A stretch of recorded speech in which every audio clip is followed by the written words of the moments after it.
Thank you for coming out tonight. My name is Phoebe Bartlett. I've been asked to tell you a little about myself. I was born Phoebe Failing in the Mohawk Valley of New York in 1813, and it was there that I married Mr. Aaron Bartlett of Montgomery County. The Mohawk Valley is a beautiful place between the Catskills and the Adirondacks.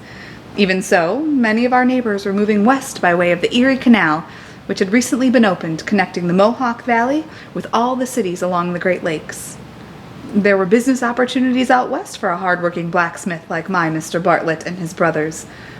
So, we packed our belongings and started on the journey. We traveled the Erie Canal to Buffalo, where we boarded a ship and made our journey across Lake Erie to Columbus, Ohio. From Columbus, our party was transported down the Ohio Canal to our final destination, which was Portage County, Ohio. In all, transportation for the entire trip cost us $6.25. Our immediate household at the time consisted of Mr. Bartlett, myself, and our two little children, Sarah and John. We set up housekeeping near Akron, Ohio, but after a few years we decided Chicago was the place to go.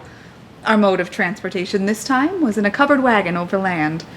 When we reached Chicago, we were sorely disappointed. It was all sand and swampland. My brother-in-law said he could stand on a bog and shake a piece of ground as big as a house. Such was Chicago in the 1840s. So, once again, westward across the plain we continued. When we reached the Fox River Valley, we stopped for the night and camped in a ravine along a little creek. The following morning, we packed up our things, forded the river, and went on. I was so tired of wandering. I said, "Let's go back where we stayed last night. That is the only place that seemed like home since we left the Mohawk Valley." Others agreed. Back across the river to Oswego we went. We built a house on the side of the little ravine north of that creek. It was patterned after the house I was born in New York. The cellar kitchen was built out of stone, and the story-and-a-half house was made of oak and walnut lumber, furnished by the trees growing on that very property. As our family grew by the addition of 3 more babies, we added a lean-to. The Bartlett men put up a blacksmith and wagon shop across the creek from our house. They also had a lime kiln operation. Being on the creek was very important to the work in the wagon shop, especially in fitting the wagon wheel tires. They were heated up until they were red hot, then dropped around the wheel hub and plunged into the creek, the cool water causing them to draw up tight. Looking back on those days, it's a wonder we all survived. Money was very scarce. The whole country was just coming out of a severe 6-year-old depression. We didn't call it a depression back then. We called it the Panic of 1837. But a depression it certainly was. Illinois was bankrupt, and there was very little currency to buy anything. Everyone did without except for the very barest of necessities. When something broke, you repaired it or learned to get along without it. I cleaned house in my best black silk for lack of money to buy calico. Our 3rd year in Oswego brought much sickness. Oh, of course, everyone in Oswego had the ague during certain times of the year, but for all the fevers and shakes, ague wasn't life-threatening. But in the autumn of 1843, one of Aaron's brothers died, and then death came for him. He was only 40 years old.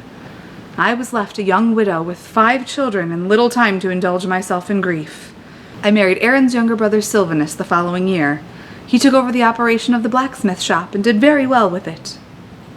Pioneers from miles away came to have their work done. At times, Sylvanus had as many as 8 men employed.